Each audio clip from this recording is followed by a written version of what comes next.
This is the Average Guy Network, and you have found Home Gadget Geeks, show number 331, recorded on October 20th, 2017.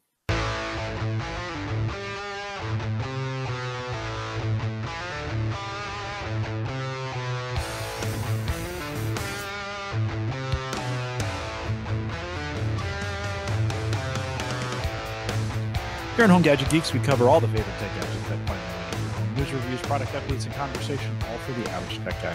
I'm your host, Jim Collison, broadcasting live from the AverageGuy.tv studios here, not on a Thursday night. We were on a Friday night. Actually, we're going out tonight.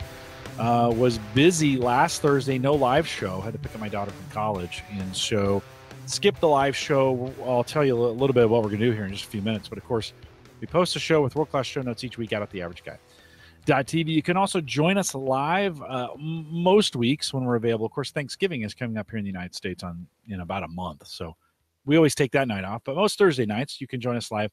Home Gadget Geeks app, of course, made available by our friends at LastPass, and we appreciate their sponsorship for that. And they'll be on the show here in a couple weeks. But you can check it out. All the apps are available for you. HomeGadgetGeeks.com, both Android and iPhone apps available for you. One click. I get 10 or 12 of you guys to listen to that every week. Appreciate when you do that. Thanks, LastPass, for their sponsorship. And then don't forget, best way to support the show is through Patreon. If you haven't done that yet and you want to do that, again, optional and up for you. Your choice, head out to the AverageGuy.tv. Look for the Patreon link. It's on the right-hand side, little right-hand column, Patreon. Click on that. $1 and $5 plans. We're going to do some things with the meetup through Patreon, but check that out if you're interested in supporting the show. Appreciate it as well. Okay.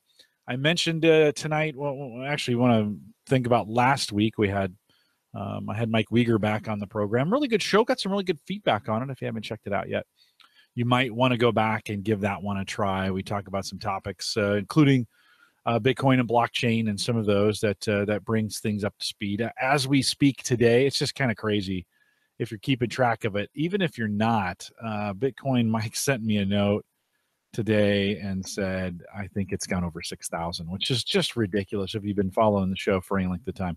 59.83 right now as I'm just kind of looking live on the screen here. Just kind of insane. Anyways, go back and take a peek at that. Well, one of the things, and by the way, I always appreciate your feedback. If you want to send it to me, Jim at the AverageGuy.tv, always appreciate you doing some feedback. Just kind of helps me know where to go and what to do and some of those kind of things going forward. So we also, I'm getting the newsletter out on a regular basis. If you haven't subscribed to that, go to the AverageGuy.tv/newsletter. There's a little sign up on the top of the screen there. You can sign up for it. Just a good way to get checked in there. I haven't had anybody sign up for that in a while. We probably have 60 or so in the newsletter, but I'm kind of letting you know what's going on and what's coming up. And so if you want to get some ideas of what's going on here at the AverageGuy.tv, you can get signed up in the newsletter. All right, 2 interviews coming up for you. Available, what I did at Heartland Developer Conference, 2 really good ones. John Larsen's going to go first.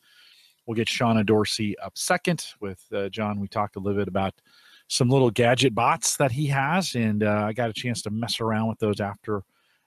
Pretty cool. Not a good little toys as we're coming up on Christmas.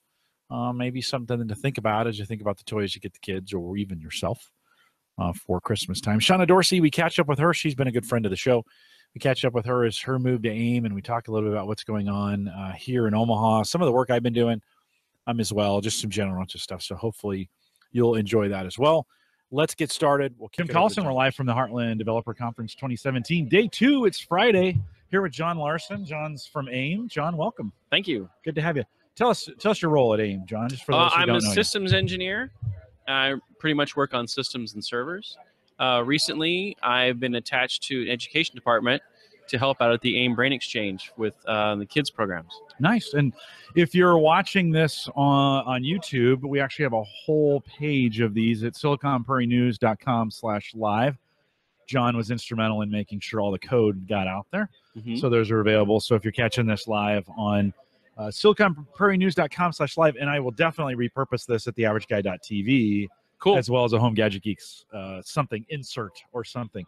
John, you rolled one of these over to us this morning. Why don't you talk a little bit about what do you guys have here? Well, these are Dash, and they're used in our programs where we teach kids how to do fundamental programming. If you're familiar with Scratch, the blocky type programming Kind methods. of plug and play Lego like it's very assembly similar. of code. Yeah, and they help the kids by teaching the robot to do steps. And let me see if I can pull it up and then kind of give an example on the TV. So here's an example of what it looks like. I don't know if you wanted to hold that up closer. Here, we'll tilt that a little bit. So there it goes. So each one of those little blocks is a function that tells it what to do.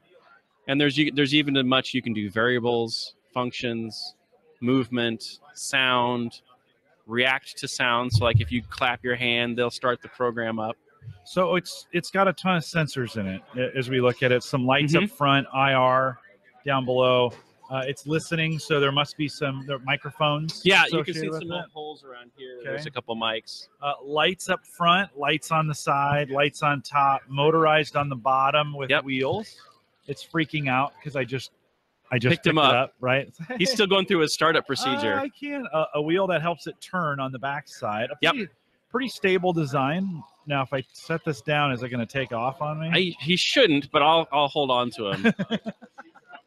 He's laughing right now. So you can kind of see what. Now, where would I find these? Where if I wanted to pick one of these up, where would I find them? You can get them. I've seen them at Target, the Apple Store. They're from a company called Make Wonders, so they have it on their website. This is the Dash model. It's like $150, which is not terrible. No, Yeah. There's also Dot, which doesn't move. It looks just like the same size of the head with a little stand, and they interact with each other. So you can program reactions.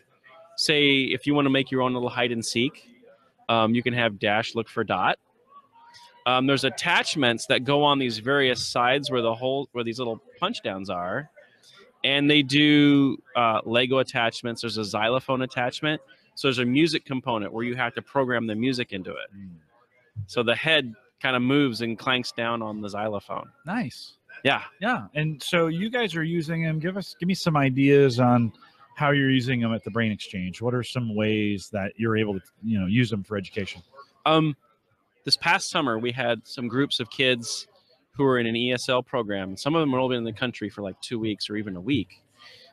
They don't really know English very well, but they can learn English by listening, making some noises, some steps. It's all logic steps, right? And they get to learn left and right those words, up and down, and colors based upon what some of these do.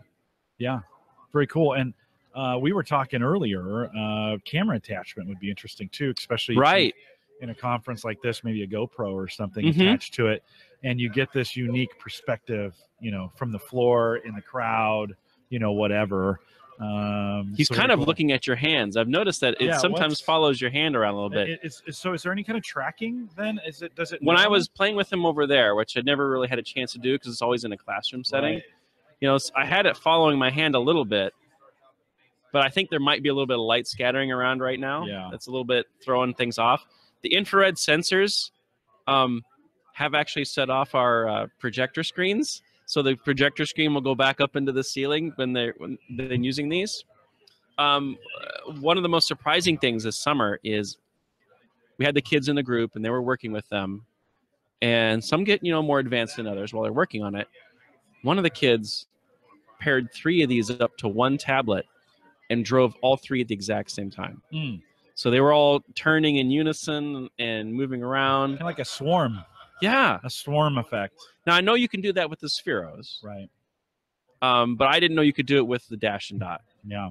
It would be awesome if they understood location from each other, and you could also... Are they able to communicate with each other in that way? I think when we've had them together, they do kind of react to each other. And so... they just connected. He just said, "I see." So he probably sees the other guy. Yeah.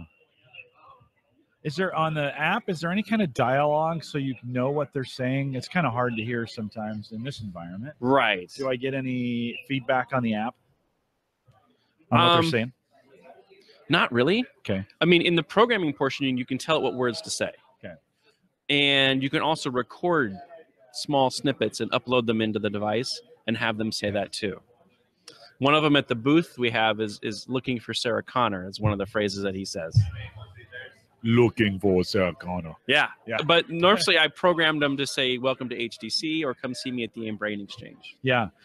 How interesting to be able to, even with a real-time app, if you fly these things or drive these things like a drone, you could send them out to find someone, find them, and then deliver a message, little R2D2-ish, and then bring that, and then say, follow me back. Like if you were trying to, and they could, based on, they would know, I would think, where they're at in the building and be able to. That would be kind of cool. You back. That would be cool. You could probably, there's the attachment so you can put Legos on it. Yeah. You might be able to pair it with the Mindstorm controller to add more functionality onto it. There's even like a little trailer you can get where you can tow something. So that might also be an advantage. The old school Big Track where it would deliver the apple. Right.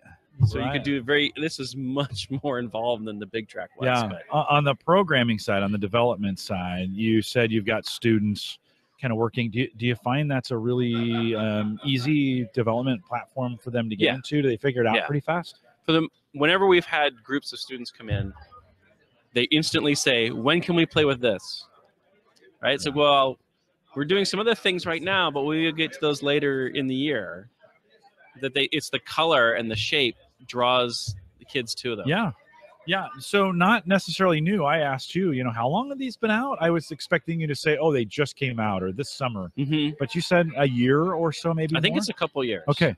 Yeah. So they've been out a while. Nothing that new to me in the sense that I'm in the gadget space, so I see these a lot. I hadn't seen these, but maybe in the education space they're more prevalent. Do you hear other organizations that are using them? And some of the kids that came through this summer said, oh, it's Dash and Dot. So they'd used them in their classroom settings before. Okay. So they're being used around. Yeah. So what's the best example you've seen of these being used so far in the stuff that you're doing? What did you have that aha moment when you said, oh, this was done really, really well? I think it's just watching the kids take to it and get to it that fast. Yeah. You give them a few instructions, but they're smart enough to just figure a lot of that stuff out. I mean, there's a few you got to say, well, left turn, right turn. And we always get a little bit confused with left turn and right turn, especially when you're working on something that is now facing you and you turn left, it's going this way. Direction. Then you're saying, well, that's left. Yeah. Some of that's just spatial awareness. And I have that issue when I'm flying a drone as well. It's like, is it going forward or backwards? That's easy, but left and right, sometimes it is a little bit of a challenge. But I think that challenges are good, kind of stimulates the brain and makes you want to figure it out and solve it. Yeah, I do like the aspect of teaching kids how to program in swarms. These would be a fantastic model if you could get 4 or 5 and program them together. I think there's some interesting, when we talk about nanotechnology of the future, and there's going to be some interesting things we can do with nano machines, even for our own bodies, as we send these miniaturized versions of these with, whether it's to repair things or to fix things or to remove things. I think teaching students how to understand the concept and idea of swarms. We saw this a lot, and we see this a lot with drone technology. We've talked to you a little bit about all those on Home Gadget Geeks as we've had you on, but I think at this level, there's some really interesting things we can do as well. And it's the beginnings of these for the kids of tomorrow. To learn and what they're going to come up with. It's going to be interesting. Very good. Amazing. Well, John, thanks for sharing them. Dash and the other's Dot. Dot, yeah. Right? It's like a little sphere, just like that. Probably find those Amazon, Target, Apple Store. Those are available. A good education product if you want to do it that way. So, John, thanks for coming on and showing those off to us. You're welcome. Appreciate it. Jim Collison, we're live from the Heartland Developer Conference 2017. I'm here with. Oh, you could? Oh, okay. I'm here with Shonna Dorsey, who just apparently can talk in the middle of the interview. It doesn't matter. Shonna, welcome. Welcome to the conference. How are you? I'm doing great. Thanks for having me. Well, it's great to have you. A lot's changed actually for you. When we think about from last year to this year in this conference, you're now AIM employee. That's right. And what's your title over there, Dame? It is Vice President of Tech Education, and AIM purchased Interface. They did. So that's really great. They did. So they purchased Interface Web School and then hired me to run it, and That's what Among I do. other sundry, what other sundry duties have they given you? Okay, so I also manage the sales and the sales team right now. So that's really fun. Nice. I'm just working through process stuff and Figuring stuff out. Yeah, figuring stuff out. And then I had a chance to offload some of the day-to-day kind of operations stuff that I was doing for Interface. So it's been good. Good. Yeah, seemingly really good change. I've been, and I'm not just saying this because you're here, but I'm super positive about what AIM is doing in the city of Omaha around tech and tech education. And of course, they now own both of these conferences and Big Omaha. Am I saying that right? Big Omaha? HTC and Infotech. Yeah, as well as Big Omaha. Big Omaha. And I really love the synergy that we get because of that. Yes. And so tell me a little bit about, I mean, as you are talking about, as we talk about what's going on in AIM, can you kind of give us an update on what else is going on inside the organization? Yeah, so really right now we're really focusing on tech education and professional development initiatives. So a lot is going on the youth side, just giving kids access to free tech opportunities, and they're learning skills from local pros and also educators from the community. So that's really great. What kind of, like you say, opportunities? What kind of opportunities, and how do I take advantage of them? Sure. So there's you can learn how to build mobile applications, build little robots, work with circuit boards and things like that.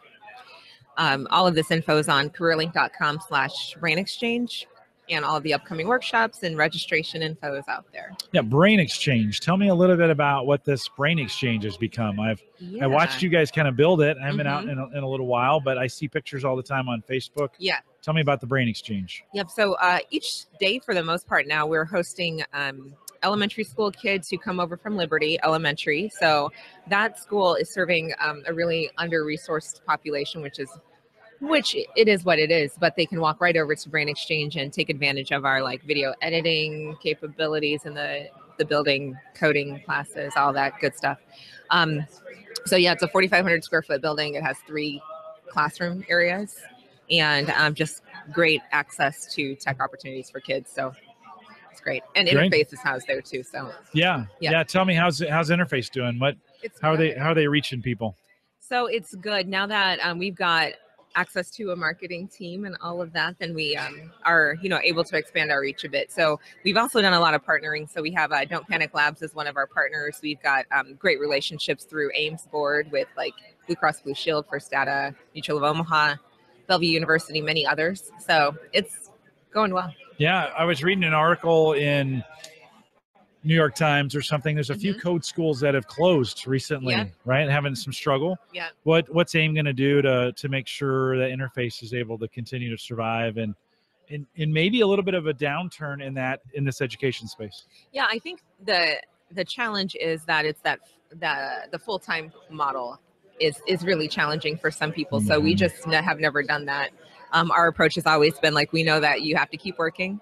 And so we give people opportunities to train with us while maintaining their employment and being able to still provide for themselves and their families. So we really haven't seen a downturn in enrollment or registration. So I think it's just adapting to what the market actually needs.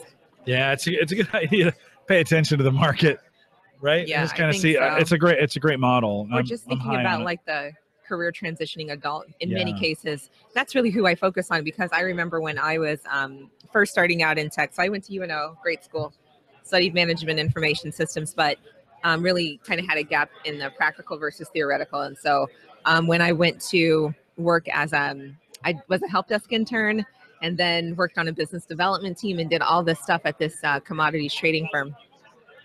But one thing I really wanted to do was build websites, and I didn't really know how to do it. So I would download templates, and it was just basic HTML and CSS, which to me is extremely basic at this point.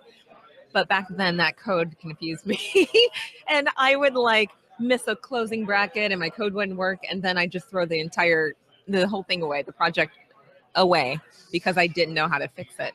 And I'm if there were just a way for me to go and not go get another degree, but just do something on the side part-time like Interface is, so that I can level up or could have leveled up, that would have been extremely helpful. Yeah. So, yeah. You mentioned a partnership, some work with Bellevue University.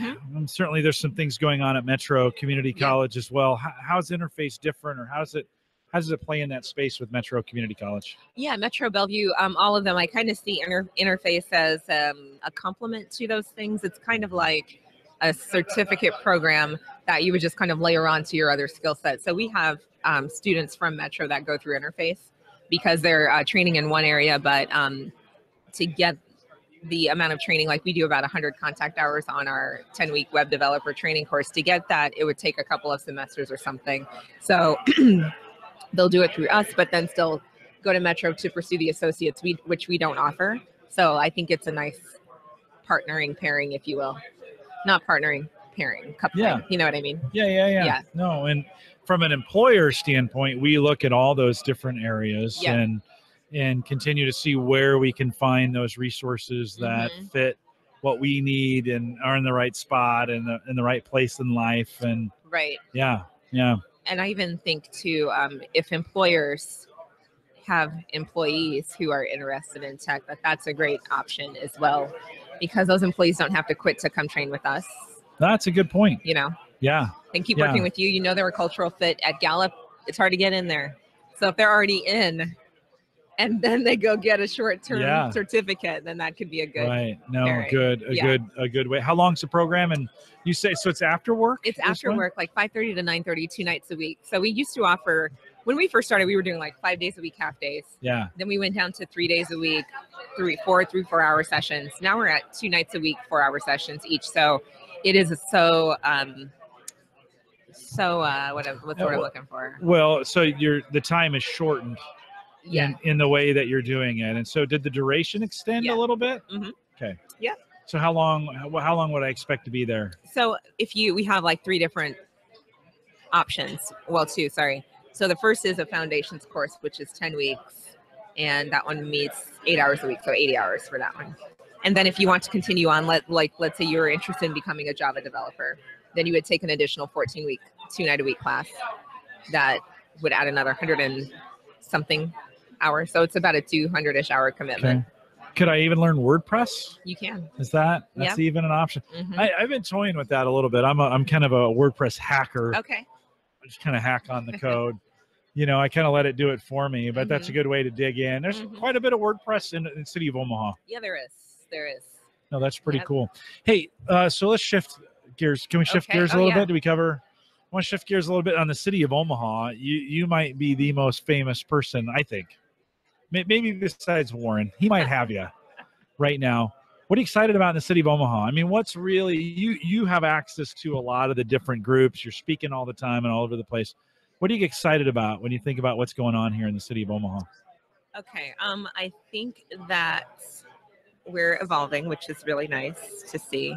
So you've got in Omaha, like these pockets of poverty, which people know about. And if you're not from here, you don't, but like, you've got North and South Omaha. Like North Omaha has, I think unemployment rate of about 20-something%. It's higher. Like Omaha's unemployment rate is about 3-ish%. It's low. It's one of my board members. Oh, okay. He's trying to sneak in on us. Yeah. Sorry, dude. I'm just not going to look at you. There you go. Yeah. You keep it moving, right? Yeah. That's right. That's right. Like we're not doing right now. Yeah. So 3%. 3% overall in the city. It's really low. So I like that there's a lot of efforts and a lot of attention being, or attention and resources being applied to help address that. And we're seeing some different options. So there's more training and workforce development options for people, and really getting them connected to employers, I think, is going to be the key.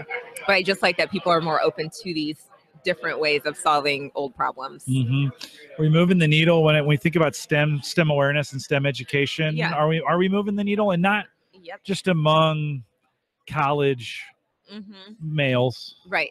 But are we doing better? I think so. It's just going to take a while to see, because we're targeting, and you do this too, but we're targeting little kids like middle school, high school. And so we need to see, do they end up in computer science programs in school? If they do they stick with it? If they stick with it, do they end up in computer science careers? Or tech careers? And that's probably like a 10-15 year deal. So we won't see it right away. But I think it's so important to put in that effort. Yeah, our first high schoolers are in their 5th year, and even that we're just they're getting ready to graduate, and they'll just be brand new. We put 4 or 5 years into them, and it takes a while to see those things pay off, and the Yeah. numbers dwindle each year. Yeah, And that's so, how it goes. yeah, it just is. Yeah, but we just need to keep pushing forward with that, and I think that we're making some good headway. Yeah, we have a new STEM ecosystem Yeah. here in Omaha, and I'm kind of excited for it and the work that it's doing Yeah. and bringing some attention to it. So, I'm doing a presentation for them. yeah, I You know, did? I Okay. do, I know. Okay. I suggested that they, That's nice. yeah, Look at that, Jim Collison. we were looking for somebody, and I was like, Shonna is probably the right person for this. And they took me up on my offer to do it. Hey, so Little Bird told me you're starting a podcast. Is That's that right. true? Yes. Why would anyone start a podcast? Nobody listens to these things anyway, Shonna. Why would you start a podcast? Yeah. What are you hoping to do with it? So it's a new initiative with AIM, and we're just trying to find just different ways to reach our audience and share our story. So, and then connect them with people in the community that they may not know or have ever met. Like I heard also, the same birdie told me that you're going to be our first guest. What? Yes, that is true.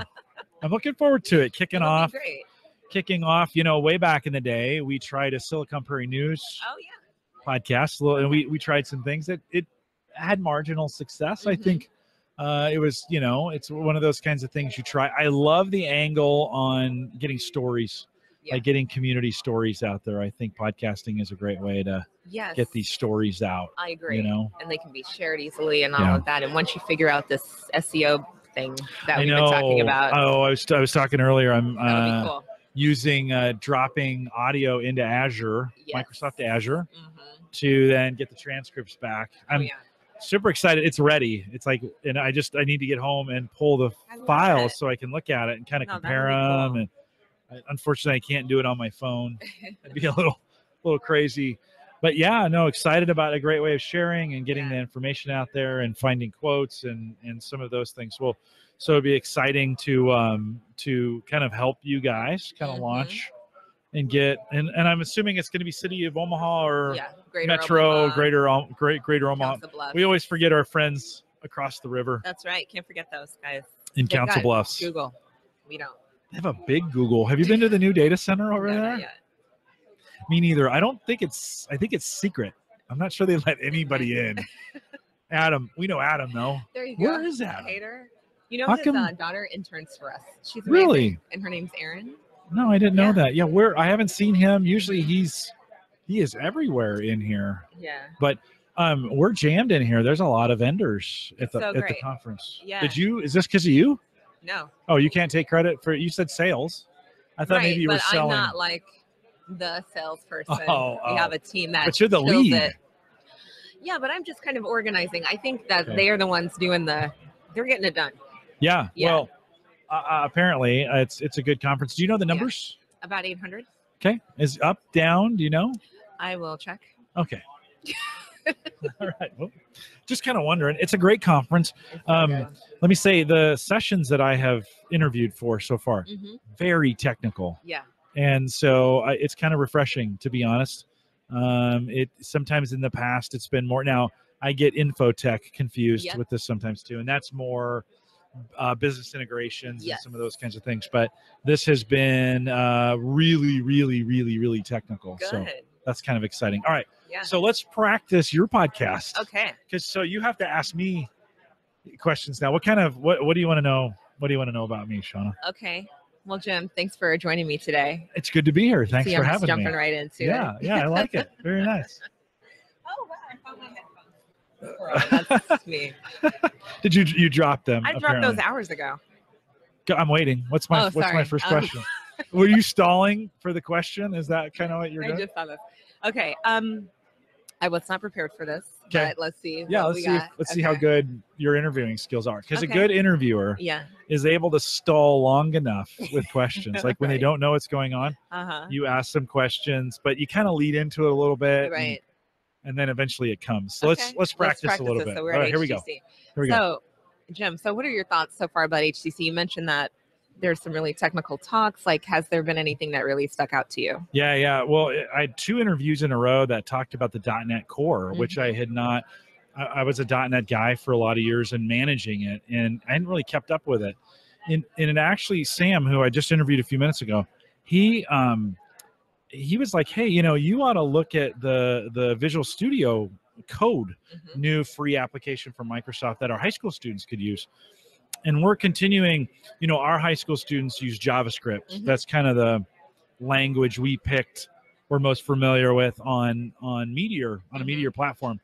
But I'd like to get them more into Visual Studio because we use a lot of Visual Studio at Gallup. And so this may be the opportunity. I'll take it back to the team and say, hey, team, like, have we looked at this Visual Studio Code product? And is this something we can use as kind of that step, the next step into, and they can still do JavaScript in there, right? But it would be kind of that entry into C#. That's kind of where we're at. Yeah, that's a good idea, because then they're using tools that are business tools. So then, they just come more equipped to do real work. I'm finding, Shonna, that our high school students are coming more. This kind of goes to the question I asked you about, are we making a dent? I'm actually finding that our high school students are coming more and more prepared now. Yeah, I do get the top 5% of the students in the city of Omaha because I'm one of the few high school programs. So I'm a little jaded. That's probably not the right word. I'm a little biased in the sense that I get kids who are more than ready. Right. But that being said, I think we're seeing even those kids who are more than ready are even more ready than they've ever been to do some of the more sophisticated coding. And so we've actually, this year on a high school team, we've divided them up into kind of beginning and intermediate. Okay, great. And some advanced. Yeah. So that we could kind of keep them challenged. And so I think they're just more ready than they've been. That's really good to hear. I think, and you and I have talked about this before, but one of the challenges is still this opportunity gap, right? So we have the top 5%, which is awesome for them. And I'm so happy that they're taking advantage of these opportunities. But then it's like, how do we reach the ones who are not being connected with? Yeah, right? we have some work to do. I think what we're thinking at Gallup today, you and I have been through this conversation, but we want to still continue to partner with our local AIM, University of Nebraska system to really work. I think you and I know we got to reach these kids in 5th, 6th, and 7th grade. That's kind of the key. It's 5th, 6th, 7th, and 8th is kind of the key. We've got to get these programs going where the kids can see these things earlier. Yeah. And then you and I have talked about this as well, but the key, and I mention this all the time, the key is transportation. If we could get the students in there, if we could get them great opportunities to learn 5th, 6th, 7th, 8th, starting in 9th grade, being able to get them to a place like Gallup where they could learn. I think we're on to something there, and that's the hard part.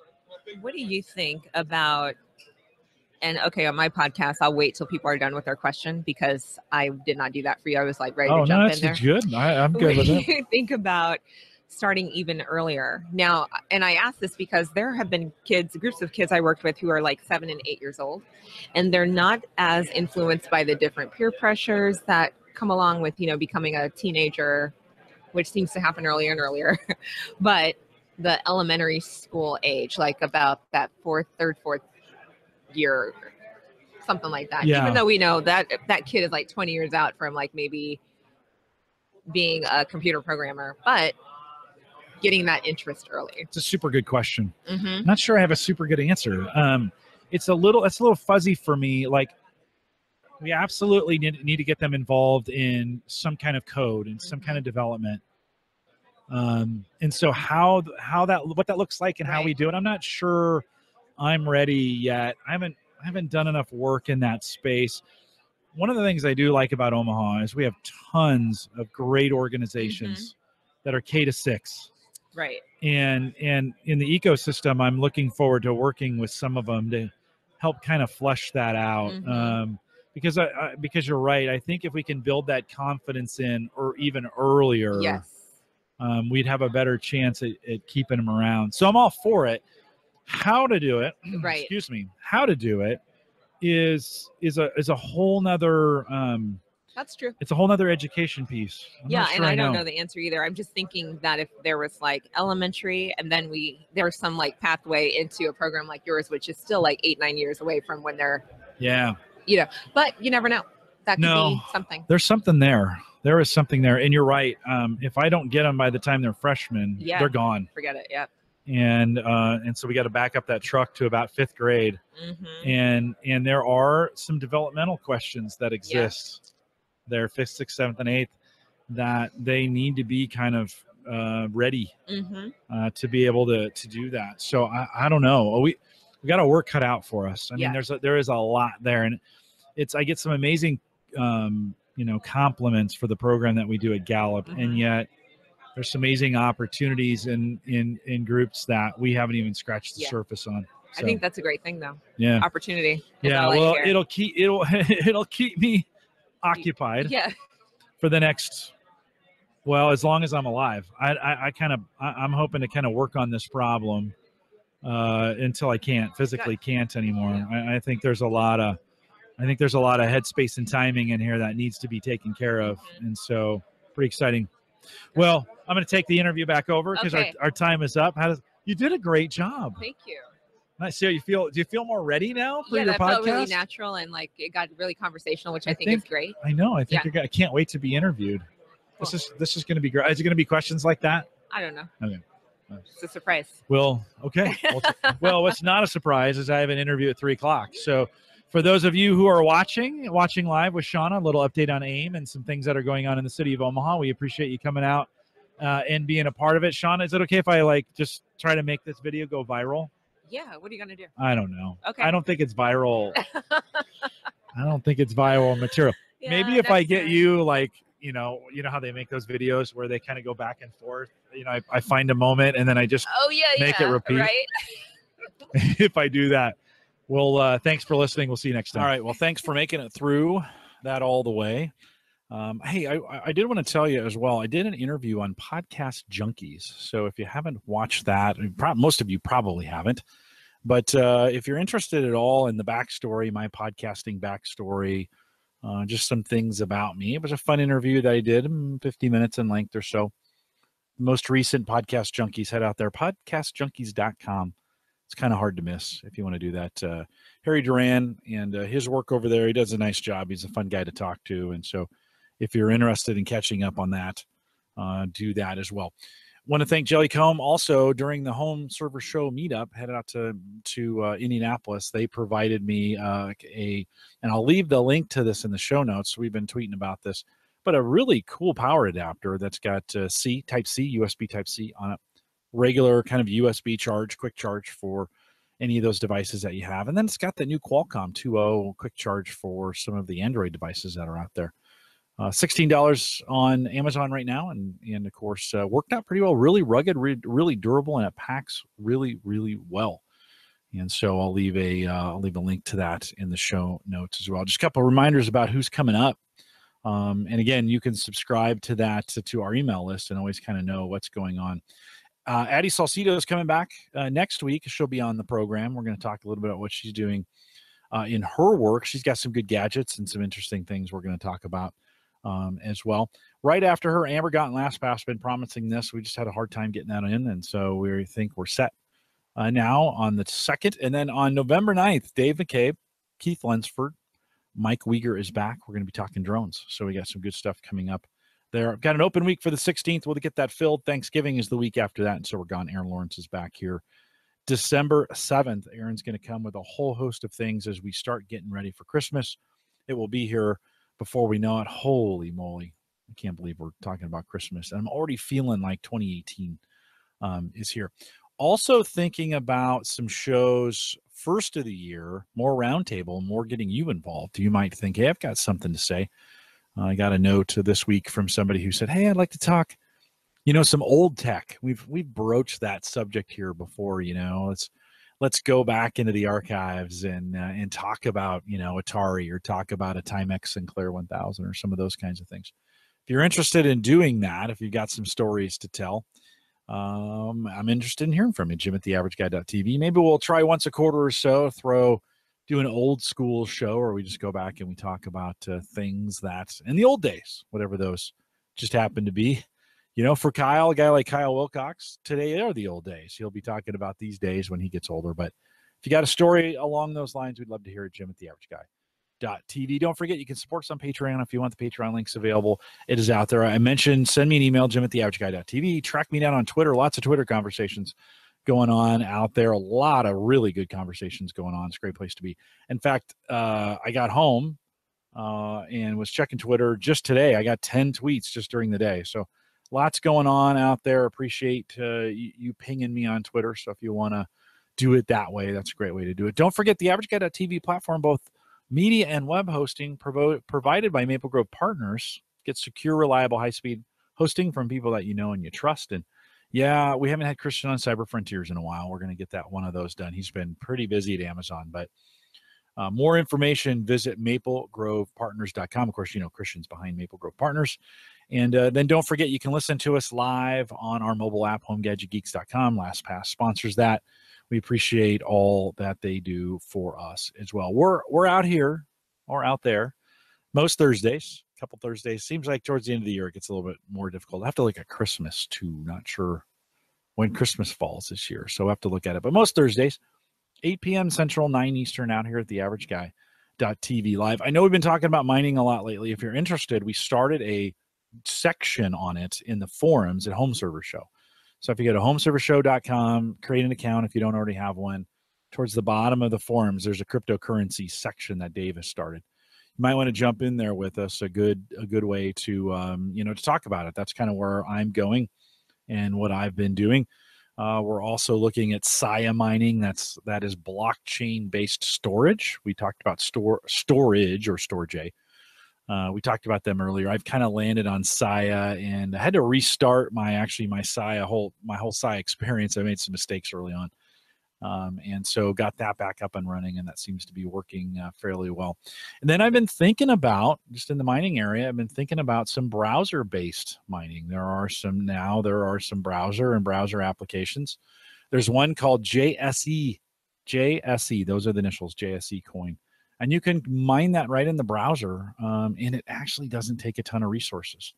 So if you go out to jsecoin.com, check that out if you want to. I've been doing a little bit of work on that. I'll leave it to the end of the show for maybe the most interested. But if you get some dialogue around that, I've been mining here for a couple days on that. It literally requires almost no new hardware. And the better CPU you have, kind of the better hashing it does. If you're interested in getting in without having to buy a video card or do some of those things, check it out, jsecoin.com. And if you want to dialogue with me about it, shoot me a note. Love to do that. Pretty easy to do, an easy way to get in. Again, we're here every Thursday, 8 p.m. Central, 9 Eastern, out here at the AverageGuy.tv/live. With that, we'll say goodbye, everybody.